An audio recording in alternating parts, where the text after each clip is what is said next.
আজকে আপনাদের দেখাবো কিভাবে আমরা গরুর দুধ দিয়ে থাকি। প্রথমে বাছুরটাকে নিয়ে এসে একটু ওর মায়ের দুধে লাগাই দিই, কিছুক্ষণ একটু খাওয়ার পর আবার সরাই নিয়ে যায় ওখানে বেঁধে রেখে দিই ওখানে।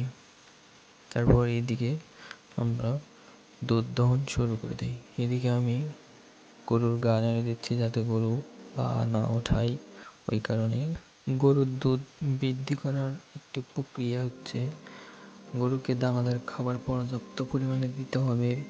এর সঙ্গে আপনি কাঁচা ঘাস, এগুলা হাইব্রিড নিউট্রিয়েন্ট ঘাস এগুলো খাওয়াতে হবে। আমরা বাজার থেকে দানাদার খাদ্য সেরকম ব্যবহার করি না, কোনো ফিড ব্যবহার করি না। আমরা ভুসি, কালের ভুসি এরকম আর ভুট্টা ভাঙা এরকম মিশ্রণ করে খাওয়াই গরুকে। এরই মাঝে আমাদের দেখতে দেখতে গরুর দুধ দহন প্রক্রিয়া শেষ হয়ে যায়। পরবর্তীতে আমরা বাছুর ছেড়ে দিয়ে ওর মায়ের দুধ ওকে খাওয়াচ্ছি। আমি ওর সঙ্গে একটু দুষ্টামি খুনসুটি এসব করতেছি আর কি। পরবর্তীতে দুধ বালতিতে ঢাললে তা